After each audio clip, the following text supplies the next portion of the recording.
Even though Infosys is up, Sensex is flat, Nifty is down by about 5 points.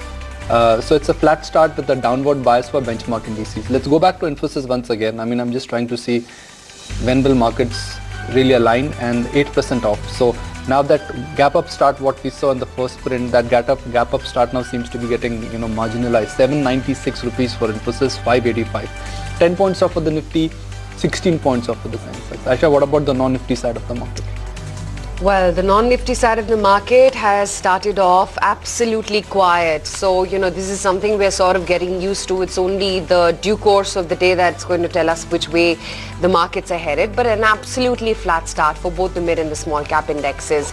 Sun Pharma, though, that continues to be in pole position, as was the case yesterday. And I think now in fee, that pop that you saw start off with, that's finally settling down. The stock is completely eased out from that initial pop that you saw of about 2% odd. Infy is now just barely latching on to the green. But moving away from Infy, you've got Sun Pharma, you've got Lupin, you've got Dr. Reddy's, Aurobindo Pharma. So sectorally, if I have to draw out a winner, that's definitely the pharmaceutical space, as was the case in trade yesterday as well. What's happening then with some of the mid caps? And let's check in on what the Adani twins are up to, considering the massive correction that we've seen ever since the Supreme Court verdict on the regulatory tariffs. And this is one space which has gotten completely blown out. Adani Ports, Adani Enterprises, Adani Power, all these stocks are getting hammered on a daily basis almost. Then the mid-cap end of the market, let's just check in on some of those names as well. So talk about the gainers, and you've got few tracks of green coming in for Bharat Financial. Glenmark is holding out okay.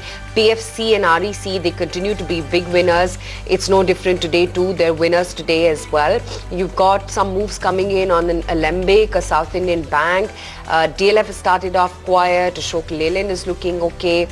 Bharat Financial, that's the key winner, I would say. So again, no big bang moves. It's largely a quieter start. What's getting pounded, of course, is the Adani names. But besides that, for the index, it's an absolutely flat start. Let's just revisit it if we can pull up the tick-by-tick chart for Infosys or not, because that initial pop has completely gotten reversed now. We're down 1.5% on in fees. So from that initial pop, it's quite a bit of reversal that you've seen in the stock price.